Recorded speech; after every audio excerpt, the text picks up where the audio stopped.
Bab 1157, memperkenalkan diri sendiri. Hai MPH!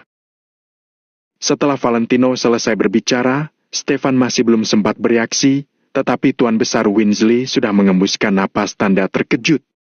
Meskipun Tuan Besar Winsley sudah menghadapi banyak hal selama hidupnya, dia tetap merasa bingung saat ini. Lano, apakah kamu tahu siapa yang sedang berdiri di hadapanmu itu? Stefan adalah orang yang memiliki kekuasaan terbesar kedua di kota makmur dan juga merupakan pemimpin keluarga Arden.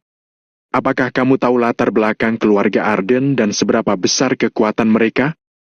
Kamu hanyalah seorang pemuda biasa, tetapi malah berani asal mengkritik kaligrafi Stefan. Hal itu tidak berbeda dengan cari mati. Oh! Stefan tertegun sejenak. Dia menatap Valentino sekilas. Akan tetapi, pandangannya itu tidak terdapat rasa tidak senang atau amarah, melainkan hanya sedikit keterkejutan. Aku sudah mempelajari kaligrafi selama 15 tahun. Meskipun tidak memiliki pencapaian yang besar, aku juga termasuk orang yang paling menonjol di dunia kaligrafi kota makmur. Bisakah Lano menjelaskan apa maksud dari perkataanmu itu? Stefan memang layak menjadi kepala keluarga besar. Kata-katanya itu sama sekali tidak menunjukkan emosinya. Dia hanya menggunakan kalimat yang sederhana untuk menjelaskan sebuah fakta. Kaligrafi yang ditulis oleh Pak Stefan memang lumayan bagus di bagian depan. Hanya saja, saat menulis goresan vertikal terakhir pada kata terakhir, napasmu malah tidak stabil. Alhasil tanganmu sedikit gemetar dan sudah merusak keseluruhan komposisinya. Goresan di depan juga terlihat sempurna karena sudah banyak latihan. Pak Stefan seharusnya sering menulis 3 kata ini, kan? Valentino berbicara dengan fasih dan nadanya itu terdengar tenang. Tuan Besar Winsley sama sekali tidak memedulikan kata-kata Valentino itu. Dia hanya merasa bahwa Valentino sangat angkuh. Setelah mendengar kata-kata itu, Stefan pun terdiam. Terlihat rasa terkejut di dalam matanya. Berkonsentrasi saat menulis kaligrafi adalah dasar dari kaligrafi. Namun, keberadaan Tuan Besar Winsley di sampingnya tadi membuat Stefan merasa sedikit terburu-buru. Jadi, dia memang tidak bisa menahan napasnya saat menulis sehingga menyebabkan sedikit kekurangan pada goresan terakhirnya. Akan tetapi, kekurangan itu sangat kecil dan hampir dapat diabaikan. Dia tidak menyangka Valentino dapat melihatnya dengan jelas. Kata-kata Valentino mengenai dirinya yang sering menulis 3 kata ini juga tepat. Menarik. Kalau kamu memang mahir dalam kaligrafi, bagaimana kalau kamu menunjukkannya? Stefan menjadi sedikit penasaran. Pak Stefan, Lano masih muda dan sembrono. Kalau dia sudah menyinggungmu, harap.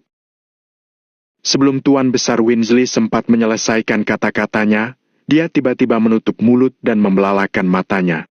Alasannya karena pada saat ini, Valentino sudah maju ke depan tanpa sungkan dan menerima kuas cerpelai dari tangan Stefan. Tuan Besar Winsley hanya bisa diam karena tidak bisa mencegahnya. Swoosh! Valentino memegang kuas itu dengan sebelah tangan. Posturnya terlihat santai dan penuh percaya diri. Dia mencelupkan kuas cerpelai itu ke dalam tinta hitam hingga kuas cerpelai itu sepenuhnya menyerap tinta. Stefan yang berdiri di sampingnya mengerutkan alis.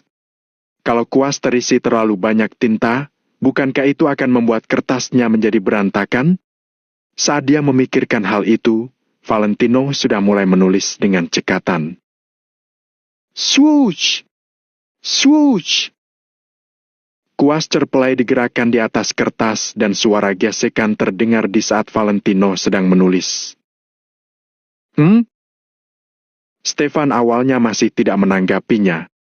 Namun, seiring dengan gerakan tangan Valentino, matanya pun semakin melebar. Tuan Besar Winsley juga maju perlahan-lahan dan melihat ke arah kertas itu. Stefan dan Tuan Besar Winsley merasa sangat terkejut.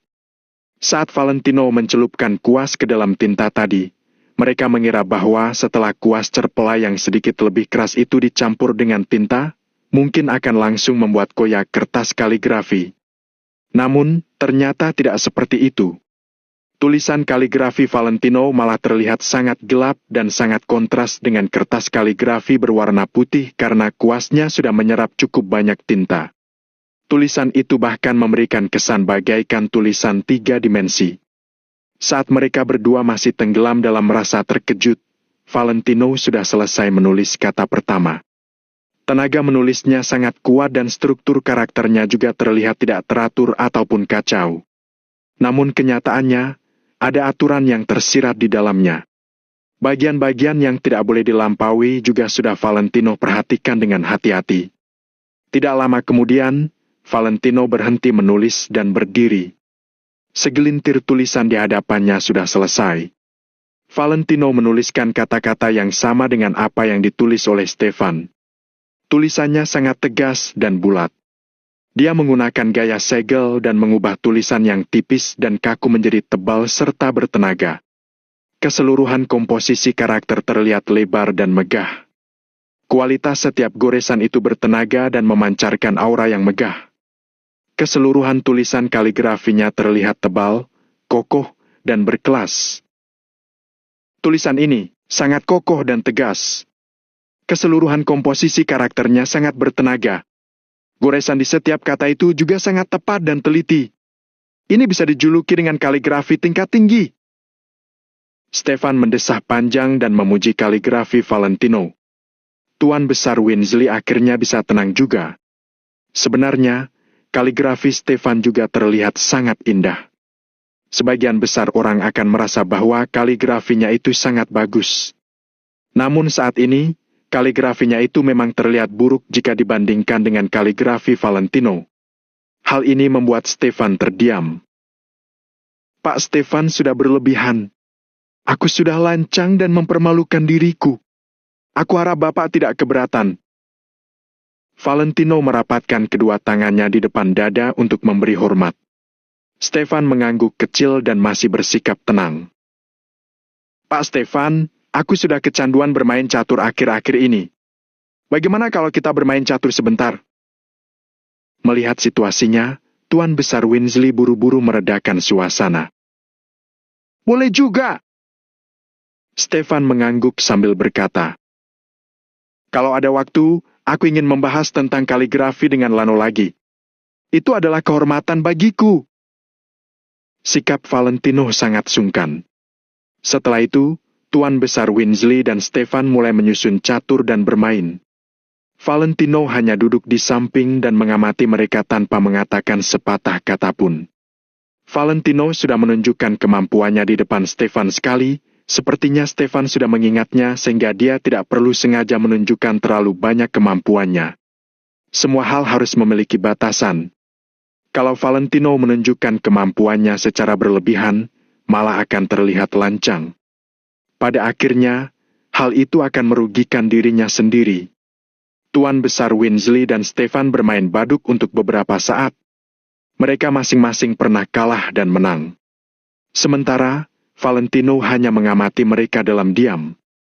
Beberapa saat kemudian, Tuan Besar Winsley meletakkan baduknya dan tersenyum sambil berkata, Pak Stefan, bersantailah dulu. Aku akan mengunjungi Tuan Besar Arden sebentar. Stefan tidak berkata terlalu banyak. Dia bukan orang bodoh. Jadi saat Tuan Besar Winsley membawa Valentino datang, dia sudah kepikiran bahwa Valentino pasti datang mencarinya karena ada urusan. Setelah Tuan Besar Winsley pergi, hanya tersisa Valentino dan Stefan di dalam ruangan itu. Katakanlah apa yang ingin kamu katakan. Stefan menyesap tehnya. Pak Stefan, aku berasal dari kota Kamar. Valentino mengamati mata Stefan saat memperkenalkan dirinya. Masalah sudah berkembang hingga seperti ini, Valentino sudah tidak peduli apabila orang keluarga Wijaya mengetahui jejak atau tidak.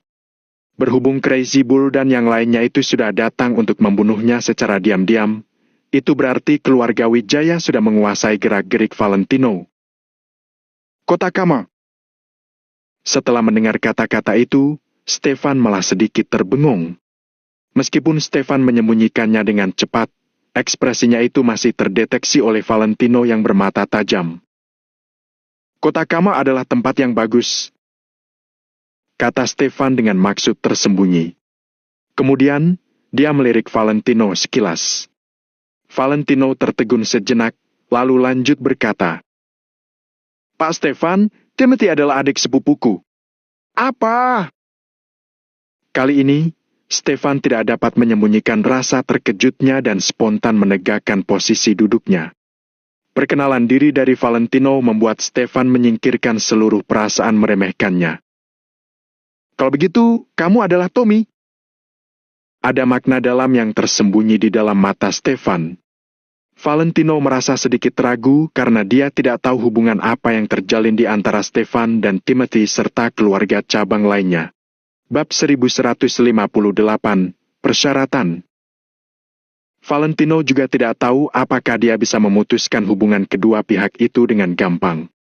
Saat ini, Valentino bagaikan orang yang sedang bertindak tanpa tujuan. Dia tidak mempunyai jalan untuk mundur dan hanya bisa memberanikan diri untuk maju. "Benar, aku adalah Tommy." Valentino sedikit mengangguk. Stefan menatap Valentino sebentar. Kemudian, dia mengangkat cangkir teh dan menyesap teh itu lagi. Setelah beberapa saat, dia berkata, "Ayahku pernah membuat sebuah kesepakatan dengan kakekmu. Anggota keluarga Wijaya tidak boleh menginjakkan kaki ke kota makmur dengan sesuka hati." "Kenapa?" Valentino mengerutkan alisnya.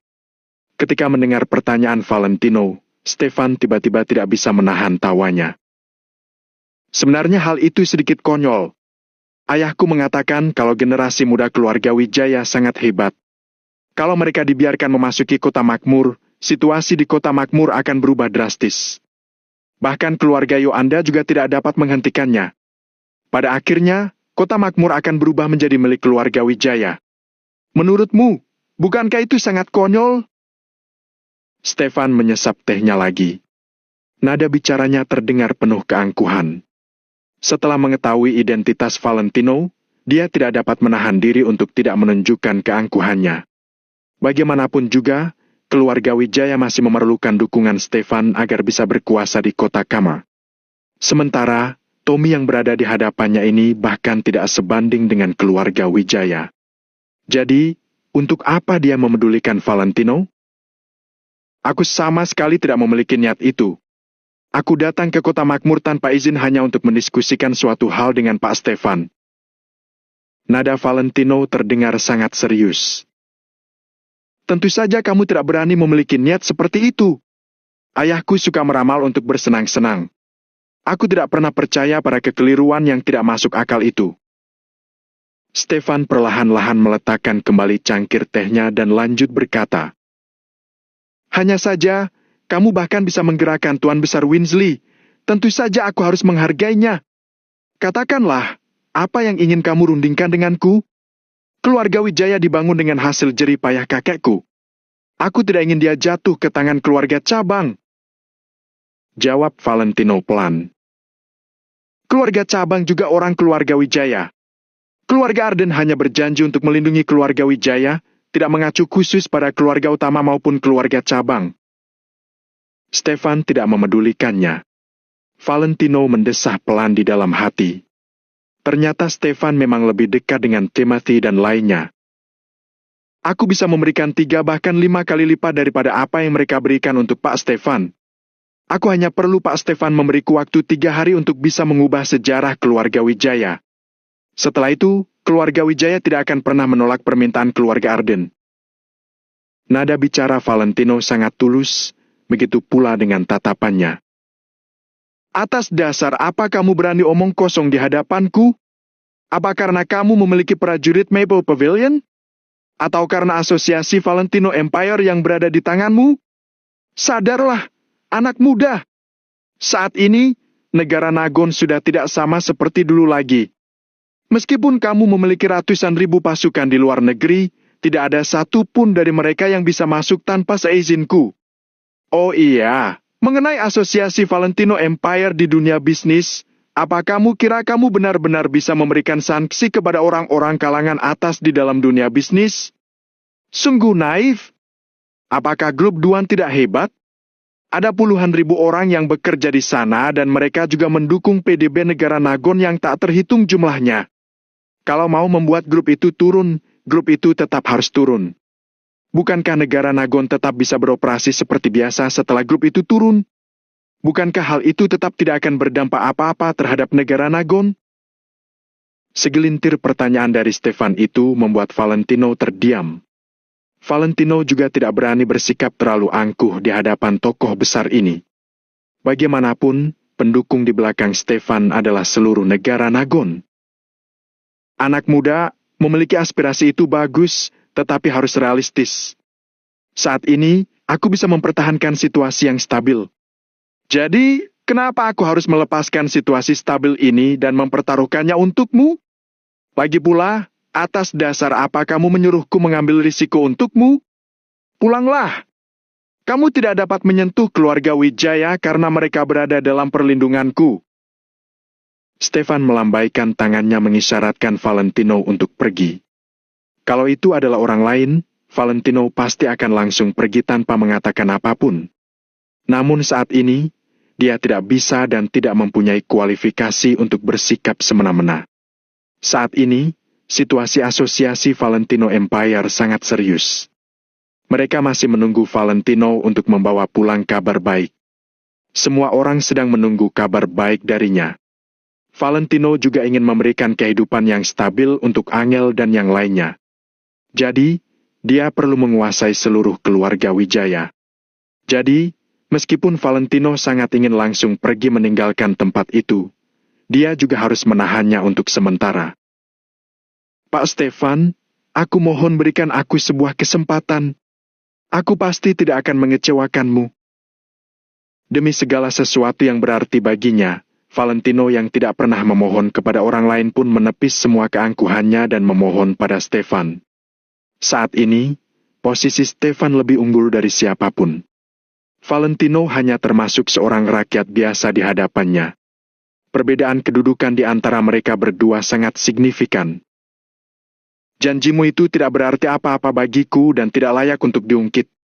Untuk menghormati Tuan Besar Winsley, aku tidak akan menyentuhmu di kota makmur. Aku juga tidak akan memberitahu Timothy mengenai hal ini. Jadi, kamu pergi saja. Stefan melambaikan tangannya lagi. Stefan sudah membesarkan Timothy dan keluarga cabangnya itu sebagai alat negosiasinya. Jadi, dia tidak berniat untuk sembarangan menggantinya.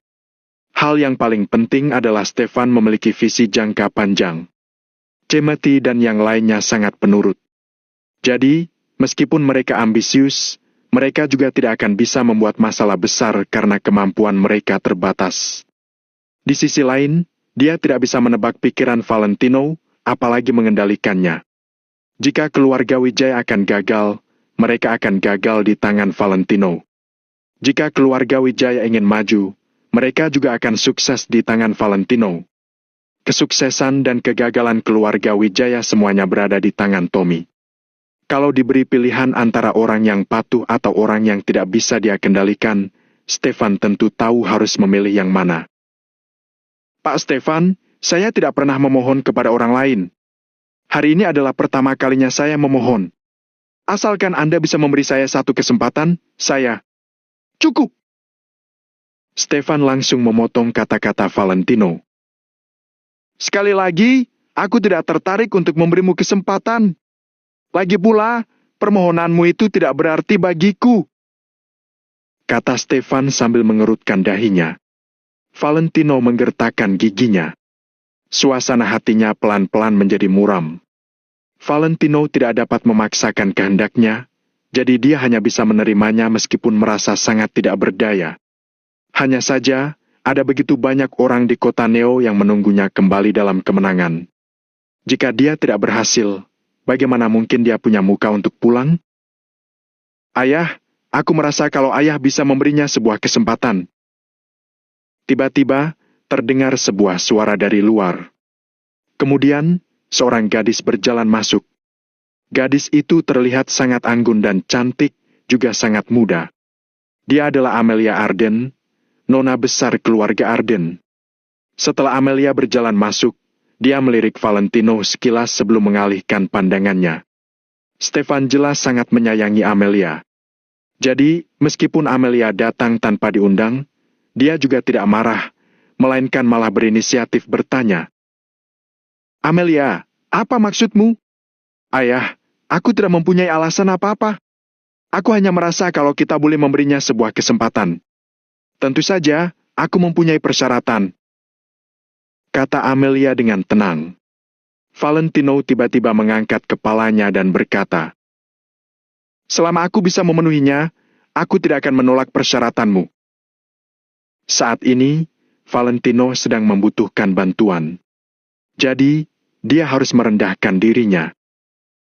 Jadilah pacarku. Amelia berkata ringan tanpa ekspresi di wajahnya. Apa? Valentino sangat terkejut setelah mendengar kata-katanya itu. Stefan mengerutkan alisnya. Namun, dia mempercayai Amelia. Jadi, dia tidak berkata apa-apa untuk sementara. Itu adalah syarat satu-satunya. Nada bicara Amelia sangat tenang, tetapi seluruh tubuhnya memancarkan keangkuhan yang dingin. Bab 1159, Kesempatan. Di dalam kamar, suasana langsung hening. Valentino terkejut. Dia tidak tahu apakah ini adalah sebuah tes dari keluarga Arden untuknya atau bukan. Mungkin ini benar-benar merupakan sebuah tes dengan motif tersembunyi. Namun, baik ini tes ataupun bukan, jawaban yang ada di dalam hati Valentino tetap tidak akan berubah. Terima kasih atas kebaikanmu, Nona Amelia. Tapi aku sudah menikah dan istriku sedang menunggu di rumah, kata Valentino dengan sangat serius. Amelia berkata sambil mengernyit. Aku sudah sekolah di luar negeri selama 10 tahun dan menerima pemikiran terbuka orang luar negeri. Jadi aku tidak peduli, kamu tinggal bercerai saja. Stefan mengernyit lagi. Ada begitu banyak orang yang ingin menjadi menantu laki-laki keluarga Arden. Mengapa Amelia bisa menginginkan Valentino yang sudah punya istri? Namun, Amelia benar-benar membuat Stefan bingung, jadi dia hanya bisa diam saja untuk sementara waktu ini. Stefan takut Valentino benar-benar akan menyetujui permintaan Amelia. Kalau sampai begitu, apa yang harus dia lakukan? Ada wanita yang rela meninggalkan pria demi uang, jadi tidak aneh bukan kalau ada pria yang rela meninggalkan wanita demi kekuasaan? Bagaimanapun juga, Amelia adalah anak perempuan keluarga Arden di kota makmur. Bahkan tidak berlebihan kalau mengatakan bahwa Amelia adalah putri kota makmur. Selama Valentino setuju, baik apapun identitasnya dulu, bahkan jika dia seorang pengemis, dia dapat berubah menjadi menantu laki-laki keluarga Arden dalam sekejap. Ketika saat itu tiba, jangankan kota Kamo yang kecil, bahkan di kota makmur, jabatan Valentino juga cukup tinggi. Jadi Stefan berpikir, selama Valentino tidak bodoh, dia pasti akan menyetujuinya sekarang juga. Namun, Valentino justru menggeleng pelan dan berkata, Nona Amelia, tolong maafkan aku. Kamu! Kali ini, raut wajah Amelia berubah. Dia tidak bisa menahan diri untuk mendengus. Apakah pria ini benar-benar mempunyai sikap seangkuh ini? Namun, semakin Valentino bersikap seperti ini, Amelia semakin terpicu untuk menaklukkan Valentino. Stefan juga ikut tercengang setelah mendengar jawaban Valentino. Apa benar-benar ada orang sebodoh ini di dunia ini? Valentino rela menghambat masa depan sendiri demi seorang wanita? Selama seorang pria menduduki kedudukan yang tinggi, wanita mana yang tidak bisa dimilikinya? Kamu yakin? Amelia adalah putriku satu-satunya. Kalau kamu ingin menikahinya, kamu akan menjadi menantu laki-laki keluarga Arden. Jangankan keluarga Wijaya yang kecil, bahkan kalau kamu menginginkan seluruh kota kamu, itu adalah hal yang bisa kukabulkan dengan sangat mudah. Bahkan saat itu tiba, kamu juga mungkin dapat mewarisi properti besar milik keluarga Arden. Ujar Stefan dengan acuh tak acuh. Tidak ada keraguan sama sekali di benak Valentino. Dia langsung merapatkan kedua tangan di depan dada sambil menjawab. Aku sendiri sadar kalau aku tidak punya takdir seperti itu.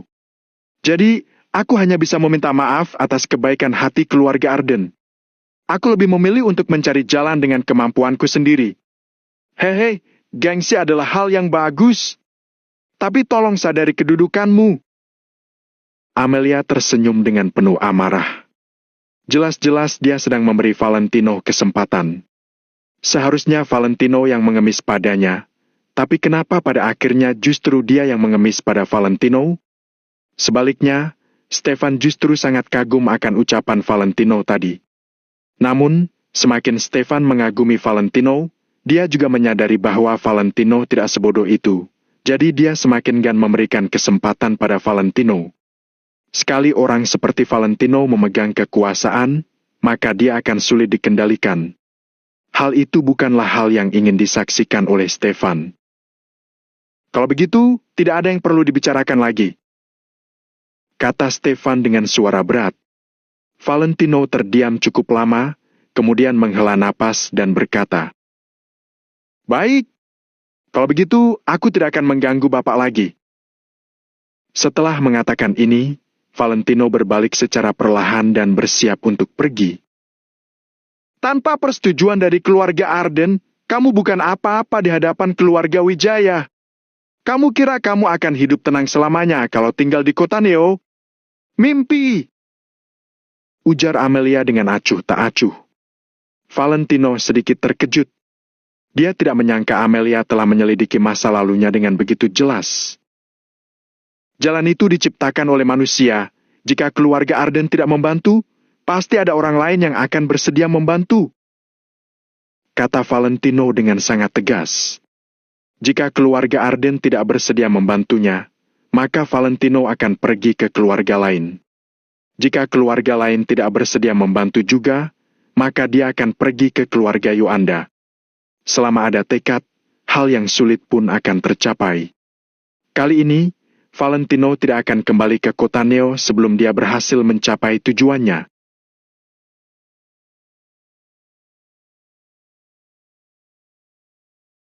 Siapa yang akan berani membantumu jika keluarga Arden pun tidak mau membantu? Tentu saja kalau kamu bisa menjangkau keluarga Yuanda, abaikan saja omonganku tadi.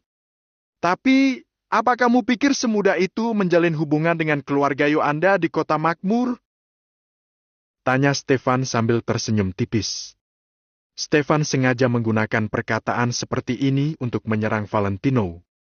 Alangkah baiknya jika Stefan bisa menyerang Valentino hingga tidak bisa bangkit lagi, agar tidak berdampak padanya di masa depan. Oleh karena itu, bahkan jika beberapa perkataan Stefan menurunkan martabat Valentino, dia tetap mengutarakannya. Setelah mendengar perkataan ayah dan putri keluarga Arden ini, ada satu kalimat yang tiba-tiba terlintas di benak Valentino. Hari ini, kalian memandangku rendah dalam segala hal, kedepannya, aku akan memastikan kalau kalian tidak akan pantas untuk mendekatiku. Pada saat ini, hati Valentino juga dipenuhi dengan semangat dan keberanian. Aku tidak pernah meminta bantuan selama ini. Kali pertama meminta bantuan, aku justru diberi pelajaran oleh kepala keluarga Arden. Aku bersyukur di dalam hati. Selama ini, aku sudah mengalami banyak suka duka. Baik sesulit apapun itu, aku selalu bisa melewatinya. Hari ini, aku mendatangi keluarga Arden bukan untuk memohon sedekah, tapi hanya sekadar mengajak keluarga Arden bertaruh. Kalau kita memenangkan taruhannya, keluarga Arden juga akan mendapatkan banyak keuntungan. Perkataan Valentino tenang, tapi membuat Stefan merasa tertekan. Hanya dengan kemampuanmu itu? Sungguh konyol. Stefan sengaja tersenyum menyeringai. Setiap manusia akan mengalami keterpurukan dan kebangkitan. Kepala keluarga Arden, sampai berjumpa lagi. Setelah mengatakan ini, Valentino berbalik dan meninggalkan keluarga Arden tanpa keraguan sedikit pun. Stefan dan putrinya saling memandang satu sama lain sambil tercengang. Di seluruh kota makmur, selain keluarga Yuanda, siapa lagi yang berani mengatakan hal ini pada Stefan? Tidak ada orang yang seberani ini. Namun, Valentino berani bertindak begitu lancang. Valentino tidak hanya mengatakan itu, tapi ketegasan yang ada di sorot matanya bahkan membuat Stefan merasa bahwa Valentino kemungkinan bisa melakukan itu. Ayah, bagaimana pendapatmu? Bibir merah Amelia terbuka sedikit, dia terlihat terkejut. Setiap kali Amelia bertemu dengan Valentino, dia selalu memiliki pemahaman baru tentang Valentino. Dengan orang seperti itu, kita harus menjadi temannya atau tidak boleh membiarkannya hidup.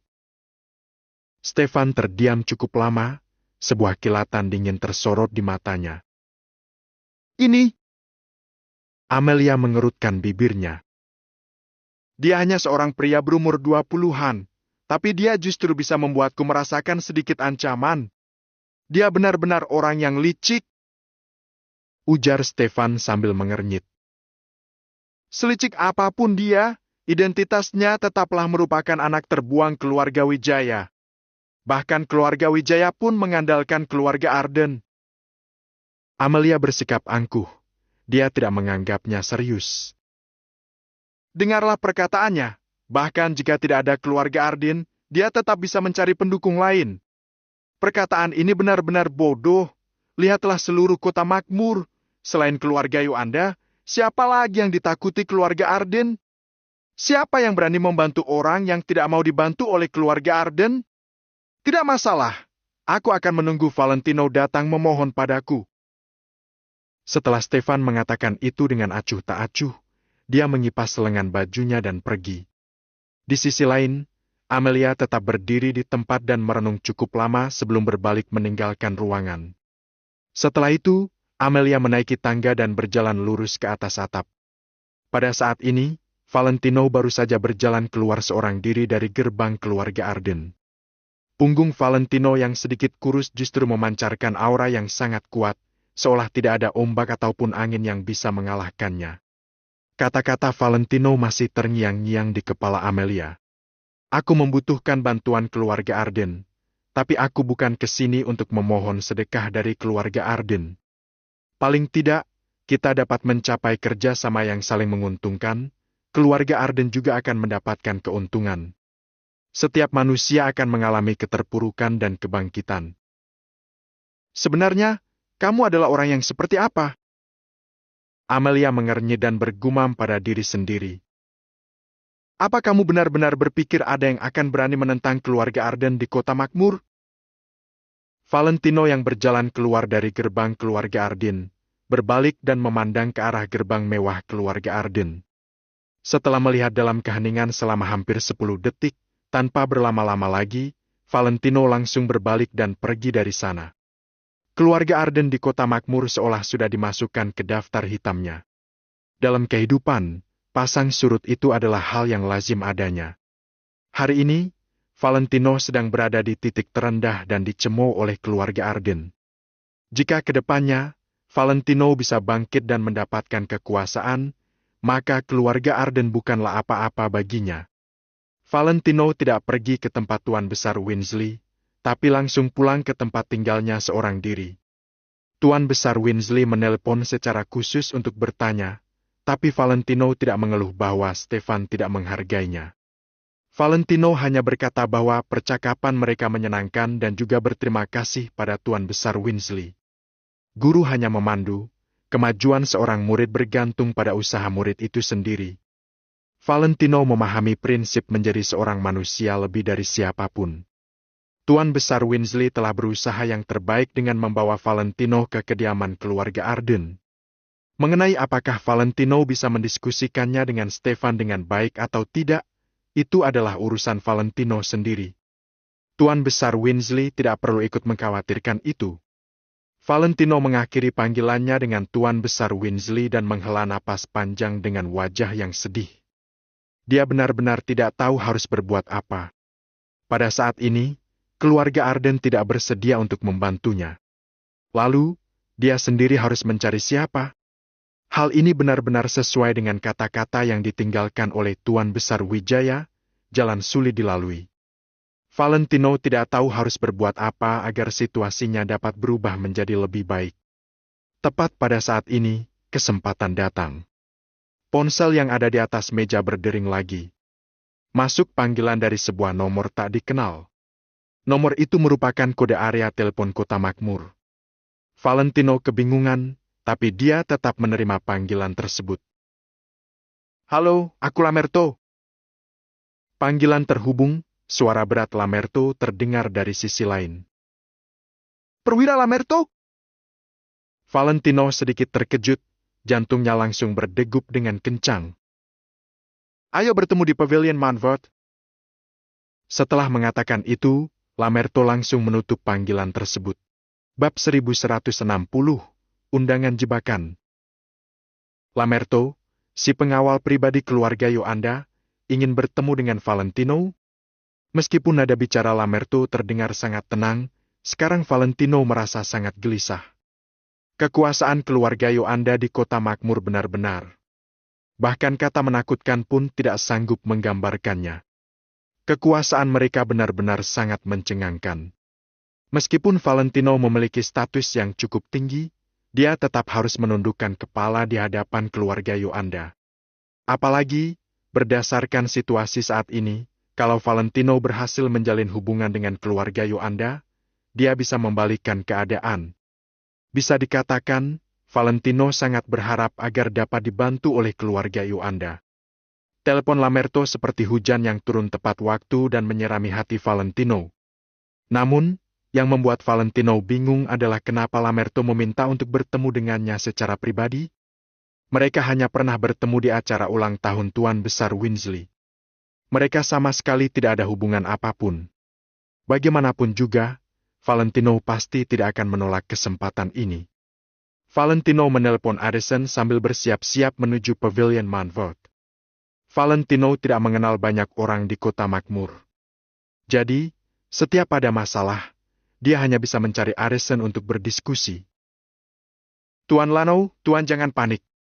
Aku akan meminta orang untuk pergi melihat situasinya dulu. Jawab Addison dengan hati-hati setelah mendengar ucapan Valentino. Valentino menggelengkan kepala sambil berkata, "Tidak apa-apa, aku akan langsung ke sana. Jangan sampai Lamerto menungguku terlalu lama." Tuan Lano, jangan! Addison buru-buru mencegat Valentino dan berkata, "Tuan Lano, Tuan baru saja bertemu dengan kepala keluarga Arden. Kemudian, Lamerto langsung mengundangmu untuk bertemu. Apakah Tuan tidak merasa kalau hal ini mencurigakan?" Valentino mengerutkan alis, lalu terdiam sejenak dan berkata, "Maksudmu, Stefan mungkin memberitahu keberadaanku kepada Timothy? Tuan harus mengantisipasinya. Bagaimana kalau dia sudah memberitahu Timothy, sedangkan Lamerto diam-diam bekerja sama dengan keluarga Arden? Takutnya, undangan ini hanyalah sebuah jebakan," kata Addison dengan hati-hati. Pembunuhan diam-diam yang dilakukan oleh Crazy Bull dan lainnya kepada Valentino telah membuat Addison berkeringat dingin. Meskipun pertempuran sudah selesai saat dia tiba. Namun, dari bekas pertempuran di tempat kejadian, bisa diketahui betapa tegangnya Valentino waktu itu. Sekarang, Addison sudah tidak berani mengambil risiko. Bagaimanapun juga, Valentino telah datang ke kota makmur. Sebagai penanggung jawab cabang asosiasi Valentino Empire di kota makmur, Addison harus mengutamakan keselamatan Valentino dalam segala hal.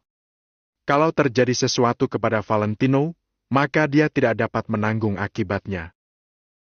Seharusnya tidak. Keluarga Yolanda sama sekali tidak perlu menyanjung keluarga Arden. Valentino menggelengkan kepalanya. Tuan Lano, takutnya tebakan kita benar. Aku tidak akan membiarkanmu mengambil risiko. Jadi, Tuan jangan gegabah, aku akan mengutus orang untuk pergi memeriksa, sekaligus mengaturnya. Valentino berpikir sejenak, lalu menganggukkan kepala pertanda setuju. Valentino mengendarai mobilnya dengan pelan, dia sedang menunggu kabar dari Addison. Di saat bersamaan, di kediaman keluarga Arden. Kepala keluarga Arden, Stefan Arden, sedang duduk di sebuah ruangan. Dia adalah orang yang terpandang, tapi sekarang dia bersikap sangat rendah hati. Seorang tetua duduk di kursi utama. Tetua itu sudah sangat tua, dari wajahnya yang tua dan keriput, kita seperti dapat melihat rintangan-rintangan hidup yang dialami. Dia berpakaian sangat sederhana, tidak seperti orang tua dari keluarga kaya pada umumnya. Meskipun begitu, Stefan tidak berani bersikap lancang di hadapannya. Tetua ini adalah pemimpin keluarga Arden. Beliau adalah Tuan Besar Arden. Keluarga Arden bisa memiliki posisi seperti sekarang, tentu tidak lepas dari usahanya. Apa katamu? Keluarga Wijaya datang. Tuan Besar Arden tampak terkejut. Benar. Pada waktu itu, Anda dan Tuan Besar Wijaya telah membuat kesepakatan, tapi saya lihat, sepertinya keluarga Wijaya sudah tidak mau mematuhinya. Stefan terlihat tidak sabaran. Bukan seperti itu. Tuan Besar Arden menggelengkan kepala, lalu berkata seolah sedang bergumam. Aku memang sudah menyampaikan permintaan itu, tapi Tuan Besar Wijaya juga bilang, seandainya terjadi sesuatu kepada keluarga Wijaya, mereka terpaksa harus melanggar perjanjian ini. Berbicara sampai sini, Tuan Besar Arden tiba-tiba terdiam. Dia tidak berbicara lebih jauh, tapi menoleh dan bertanya. Penerus keluarga Wijaya datang untuk apa? Bagaimanapun juga, kita adalah teman lama. Kamu harus memperlakukannya dengan baik. Stefan mendengus dingin. Walaupun mereka adalah teman lama, dia juga harus bisa membedakan untung rugi. Timothy bisa memberikannya keuntungan yang jauh lebih banyak daripada Tommy. Tidak ada apa-apa, dia hanya berjalan-jalan di kota makmur. Stefan menutupi kebenarannya. Sejak kepergian Tuan Besar Wijaya, aku sudah jarang menanyakan keadaan keluarga Wijaya. Bagaimana perkembangan mereka sekarang? Bagaimanapun juga, Tuan Besar Wijaya adalah teman seperjuanganku. Kata Tuan Besar Arden sambil mencondongkan tubuhnya. Perkembangan mereka sangat baik. Dengan adanya perlindungan dari keluarga Arden, mereka telah menguasai kota Kama. Bahkan bisa dibilang, harta yang mereka miliki jauh melebihi yang dimiliki oleh keluarga Arden. Cabang mereka tersebar di banyak kota. Sebaliknya, kita tidak melakukan ekspansi dan hanya menjaga kota makmur. Semakin bicara, nada Stefan terdengar semakin tidak puas. Di kota Kamo, bisa dikatakan, keluarga Wijaya hanyalah bawahan keluarga Arden. Namun, kekuasaan, cabang dan kekayaan yang dimiliki bawahan ini ternyata lebih kuat daripada keluarga Arden sendiri. Hal ini membuat Stefan merasa tidak senang. Mereka adalah pebisnis, tapi kita bukan. Kamu harus memahami hal ini. Kata Tuan Besar Arden dengan suara berat. Stefan terdiam sejenak. Akhirnya, dia menganggukkan kepala dan menutup mulutnya. Siapa penerus keluarga Wijaya yang datang? Keluarga utama atau keluarga cabang? Tanya Tuan Besar Arden dengan perhatian. Aku juga tidak tahu. Dia adalah generasi ketiga keluarga Wijaya. Stefan terdiam sejenak, dia masih saja membohongi Tuan Besar Arden. Meskipun aku tidak keluar rumah, jangan coba-coba membohongiku. Waktu itu, demi menjaga reputasi Tuan Besar Wijaya, aku sudah memutuskan untuk membantunya. Dengan kata lain, aku mendukung keluarga Wijaya adalah untuk membantu keluarga utama. Aku harap kamu mengerti hal ini. Tiba-tiba, Tuan Besar Arden menatap Stefan dengan tajam. Stefan terkejut, dia pun merasa bersalah.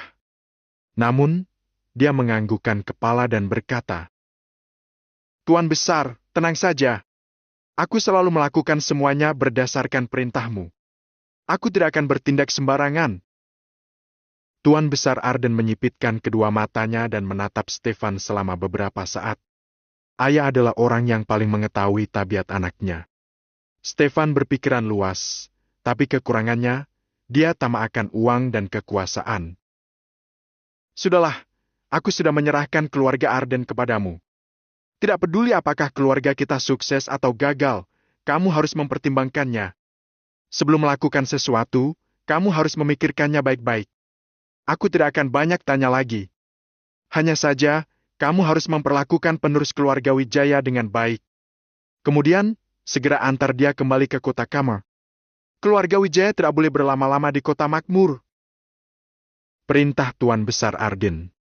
Stefan mengerutkan alis, dia benar-benar sudah tidak tahan dan berkata, Ayah, jangan mempercayai takhayul terus. Ayah adalah mantan tentara. Takhayul? Kamu tidak mengerti. Yang pertama keberuntungan, yang kedua takdir, dan yang ketiga feng shui. Apakah kamu pikir semua itu hanyalah omong kosong? 20 tahun yang lalu, aku pernah mengamati langit kota Kama di malam hari. Bintang-bintang redup dan hampir mati, tapi hanya ada satu bintang yang bersinar. Bab 1161, Rasa takut dan khawatir semakin besar. Kalau berdasarkan astrologi, generasi kedua keluarga Wijaya di kota Kama pasti akan mengalami penurunan, tapi orang yang akan menerima perintah dari raja pasti berasal dari keluarga Wijaya.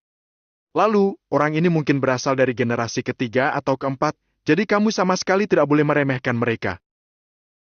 Kata Tuan Besar Arden sangat serius. Meskipun pembicaraan soal raja itu terdengar tidak masuk akal, di dunia ini ada banyak sekali hal yang tidak bisa dijelaskan dengan ilmu pengetahuan. Semakin tua usia seseorang, semakin banyak pula pengetahuan dan pengalaman yang orang itu miliki. Oleh karena itu, rasa takut dan khawatir yang ada di hatinya juga semakin besar. Semua hal mungkin saja terjadi di dunia ini. Baiklah, aku mengerti.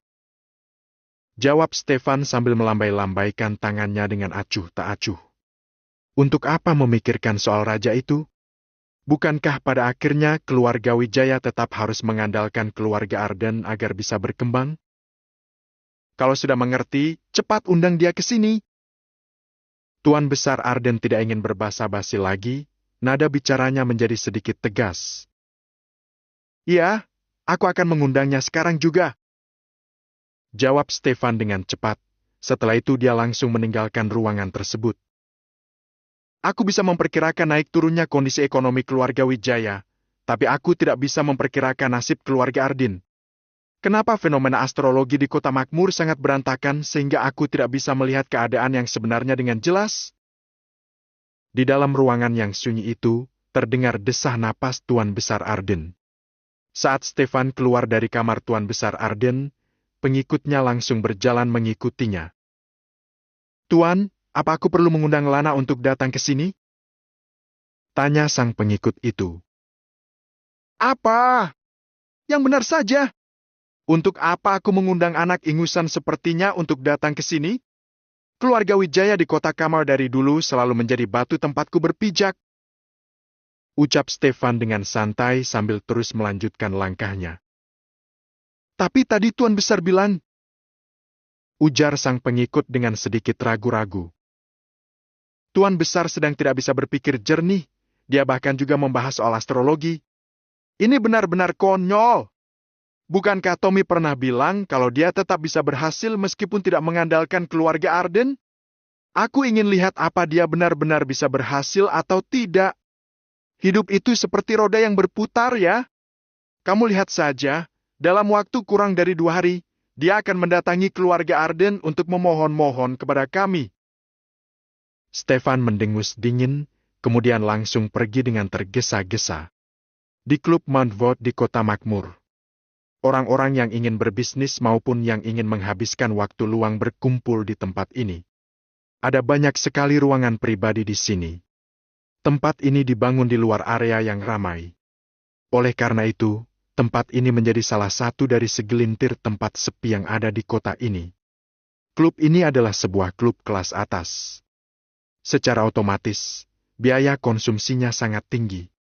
Pada saat ini, di dalam sebuah ruangan pribadi yang suasananya sangat mewah, Lamerto sedang berdiri di depan jendela sambil meletakkan kedua tangannya di belakang punggung.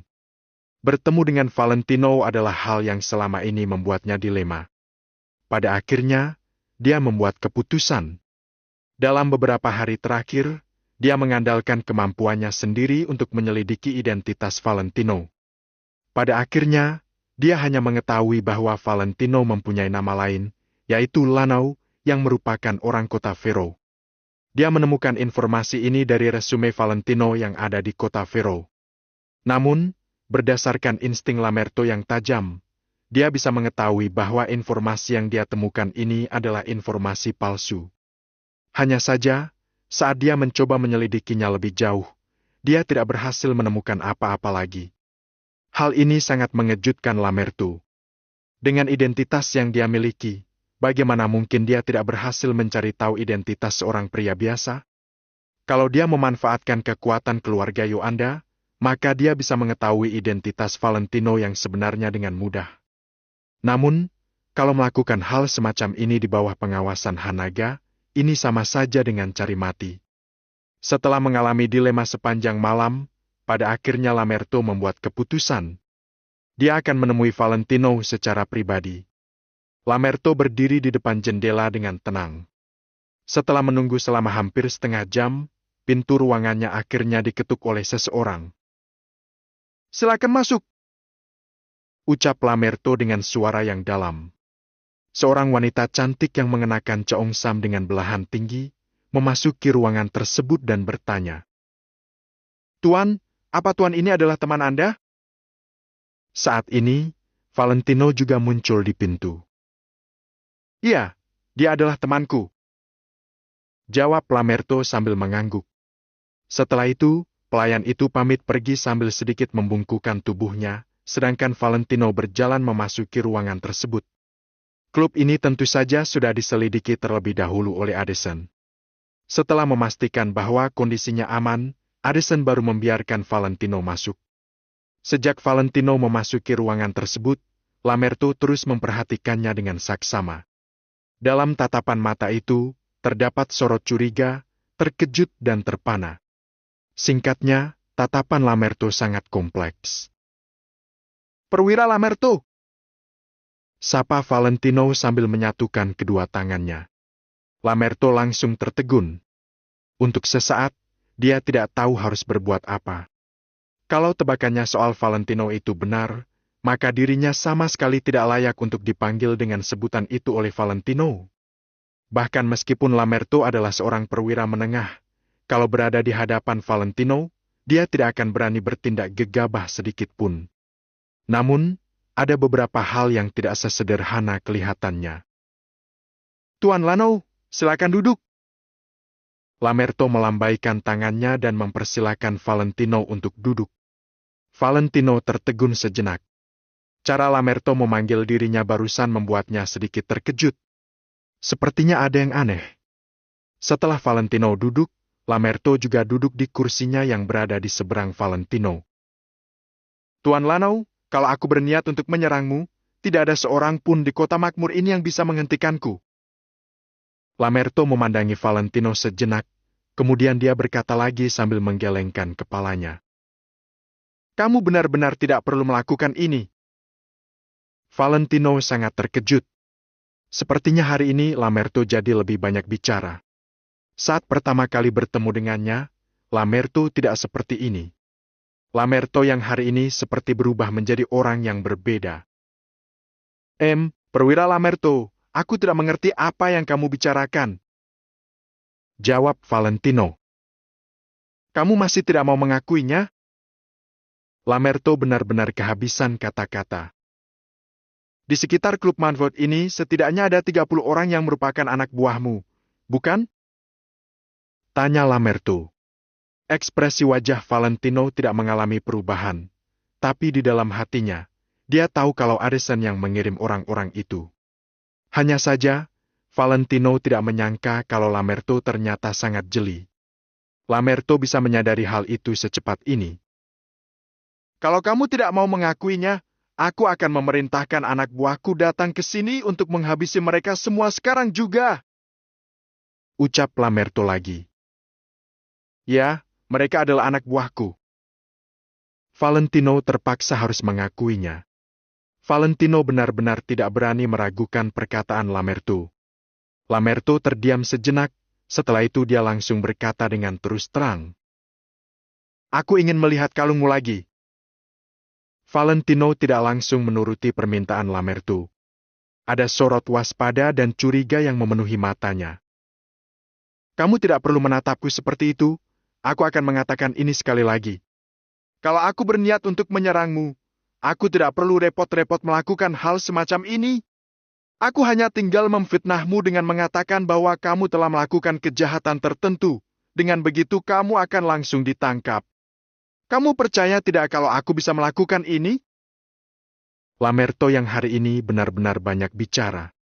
Kalau dibandingkan dengan Lamerto yang berada di pesta ulang tahun Tuan Besar Winsley waktu itu, dia benar-benar seperti orang yang berbeda. Namun, Valentino tahu kalau Lamerto serius dengan perkataannya. Kalau Lamerto benar-benar ingin menyerang Valentino, Tanpa mendapat bantuan dari keluarga Yolanda pun, Lamerto bisa mengalahkan Valentino dengan mudah. Perwira Lamerto tidak perlu memedulikan orang-orang itu. Meskipun mereka adalah anak buahku, mereka tidak akan menyerangmu. Bahkan walaupun aku punya 300 anak buah di kota makmur ini, mereka tidak akan berani macam-macam terhadapmu. Ucap Valentino sambil tersenyum. Dia sedikit menjilat Lamerto. Lamerto terdiam selama 3 detik. Setelah itu dia menyentuh kepalanya beberapa kali, lalu mengganti topik pembicaraan. Apa sekarang aku sudah bisa melihat kalungmu? Lamerto menanyakan hal ini lagi. Meskipun sikapnya ini sedikit tidak sopan, Lamerto benar-benar sudah tidak bisa menunggu lagi. Sebelumnya Lamerto selalu menggunakan berbagai alasan untuk membohongi dirinya sendiri. Namun, pada akhirnya dia menyadari bahwa orang bisa berbohong, tapi hati tidak bisa. Valentino ragu-ragu sejenak, tapi pada akhirnya dia mengulurkan tangannya ke lehernya, lalu menarik liontin giok itu dan menunjukkannya kepada Lamerto. Bab 1162, Aku tidak akan pergi. Aku ingin melihat liontin biru itu, kata Lamerto terus terang. Setelah mengatakan itu, Lamerto terus menatap mata Valentino dengan tajam. Detak jantungnya juga berdetak lebih kencang karena itu.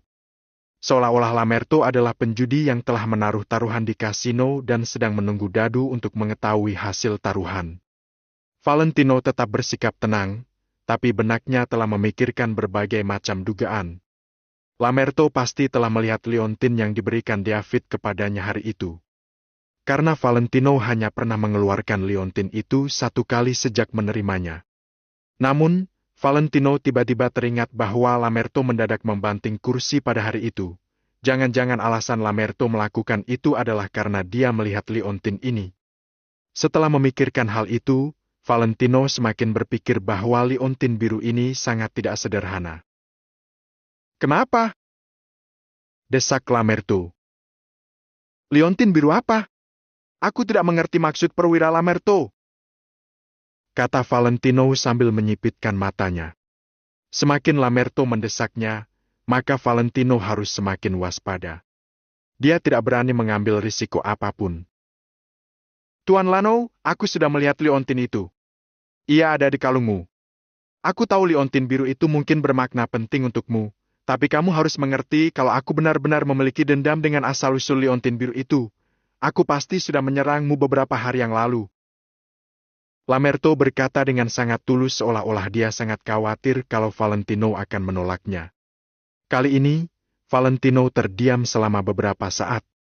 Setelah itu, dia mengeluarkan kalung itu dengan perlahan. Baik itu keberuntungan maupun kemalangan, tidak akan ada yang bisa lari darinya. Valentino tidak punya pilihan lain lagi sekarang. Tunggu sebentar.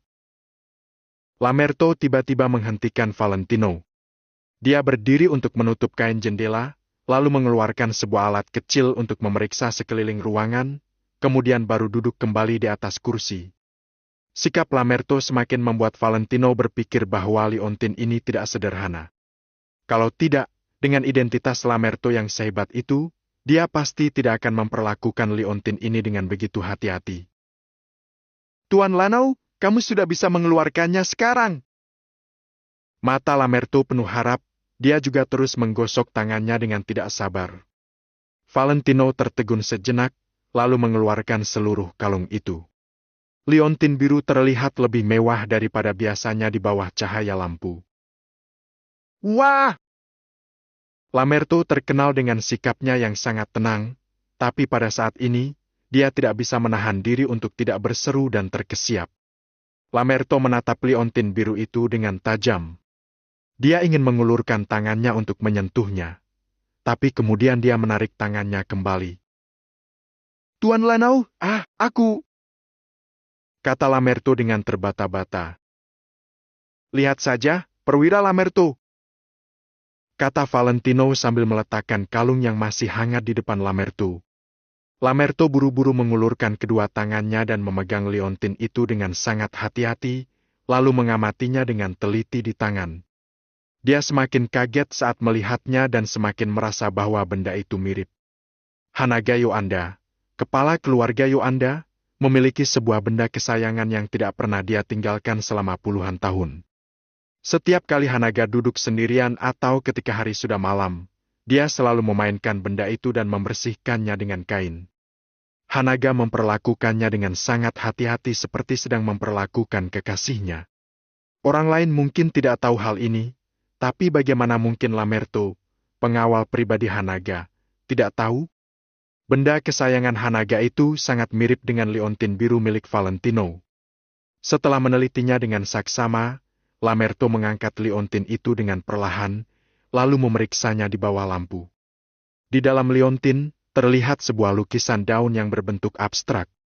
Lukisan itu seperti sebuah daun, tapi juga seperti sebuah pohon yang menjulang tinggi. Ranting dan daunnya yang tebal mampu menutupi sinar matahari yang cerah. Beberapa saat kemudian, Lamerto meletakkan liontin biru itu, lalu menatap Valentino. Kali ini, ekspresi Lamerto sangat rumit, dia kaget, senang, ragu dan juga sedikit ketakutan. Bahkan dengan kemampuan penilaian Valentino, dia juga tidak bisa memahami sepenuhnya maksud dari tatapan Lamerto itu. Lamerto membuka bibirnya, lalu berkata, "Kamu pergi saja. Tinggalkan kota makmur." "Apa?" Valentino tidak menyangka bahwa kalimat pertama yang akan dikatakan oleh Lamerto setelah melihat liontin itu adalah mengusirnya. "Ku bilang tinggalkan kota makmur sekarang juga. Cepat beli tiket." "Oh tidak, aku akan membelikan tiket khusus untukmu. Kamu cepat pergi dari sini. Jangan tanya alasannya, kota makmur adalah tempat yang kacau. Kamu tidak boleh tinggal di sini, kalau tidak, kamu mungkin akan mati. Apa permintaanmu? Katakan saja semaumu. Apakah kamu mau uang? Sebutlah berapa nominal yang kamu inginkan." Sekarang Lamerto seperti sudah gila. Dia melototi Valentino dengan tajam, bahkan matanya pun telah memerah. Valentino bingung, ada banyak tebakan yang melintas di pikirannya, tapi dia masih tidak tahu mengapa Lamerto melakukan ini. Apakah liontin biru ini akan mendatangkan bahaya kepadanya? "Apakah kamu mendengar ucapanku? Jangan tunjukkan liontin ini kepada siapa-siapa lagi. Pergi! Kumohon kamu pergi sekarang, ya?" Tanya Lamerto dengan nada bicara yang sangat cepat. Supaya Valentino pergi dari sini, sebagai seorang jenderal militer, Lamerto bahkan berbicara kepada Valentino dengan kata, "Mohon." Valentino bertatapan selama beberapa detik dengan Lamerto, kemudian dia menjawab dengan nada yang sangat teguh. "Aku tidak akan pergi. Kenapa kamu tidak mau pergi?" Tanya Lamerto sambil menggertakkan giginya. "Aku tidak akan pergi." Valentino juga sangat keras kepala. "Katakan padaku kenapa kamu tidak mau pergi? Apa yang harus aku lakukan agar kamu bersedia pergi?" Lamerto tiba-tiba berdiri, lalu bertanya sambil melotot pada Valentino. "Urusanku belum selesai. Aku tentu saja tidak boleh pergi." Valentino masih bersikeras. Lamerto menepuk dahinya, lalu bertanya, "Urusan apa? Biar ku bantu saja. Kamu pergilah sekarang juga." Valentino melirik Lamerto dengan curiga. Kenapa dia merasa bahwa sikap Lamerto ini seperti sedang mengusir dewa malang? Dia hanya rakyat biasa? Apakah dia semenakutkan itu? Apakah itu karena liontin ini? Begitu memikirkan hal ini, sebuah ide tiba-tiba terlintas di pikiran Valentino. Kemudian, dia kembali mengenakan kalung itu lagi. Dengan identitas dan latar belakang Lamerto, dia tentu saja tidak akan bertemu kesulitan jika Lamerto benar-benar ingin membantunya. Valentino hanya ragu selama beberapa menit, tapi pada akhirnya dia tetap tidak ingin menyanyiakan kesempatan sebagus itu. Dia segera berkata, "Aku ingin berinteraksi lebih banyak dengan keluarga Yoanda dan membahas sesuatu." Setelah mendengar itu, mata Lamerto tiba-tiba berubah tajam. Dia berpura-pura kesal, lalu melambaikan tangannya sambil berkata, "Itu mustahil. Katakan saja apa tujuanmu datang ke kota makmur. Aku ingin menemui keluarga Arden dan meminta bantuan mereka untuk melakukan sesuatu, tapi keluarga Arden menolakku." Jelas Valentino dengan singkat, Dia tidak ingin memberitahu orang luar terlalu banyak tentang ini. Namun, Valentino benar-benar telah berpikir terlalu banyak. Lamberto sama sekali tidak tertarik dengan hal itu. Aku mengerti. Maksudmu adalah kamu akan meninggalkan kota makmur setelah urusanmu selesai, ya kan? Tanya Lamberto. Benar. Valentino mengangguk. Baiklah, aku mengerti. Kamu pulang saja dulu, kata Lamberto sambil melambaikan tangan. Valentino ragu selama beberapa detik, kemudian dia pun meninggalkan klub Madvot dengan kebingungan. Lamberto berkata bahwa dia sudah mengerti apa maksudnya. Apakah keluarga Yolanda ingin membantunya? Jika itu benar, dia tidak akan perlu memohon kepada keluarga Arden lagi. Dengan martabat dan status keluarga Yolanda, keluarga Arden tentu saja tidak akan berani melawan keluarga Yolanda.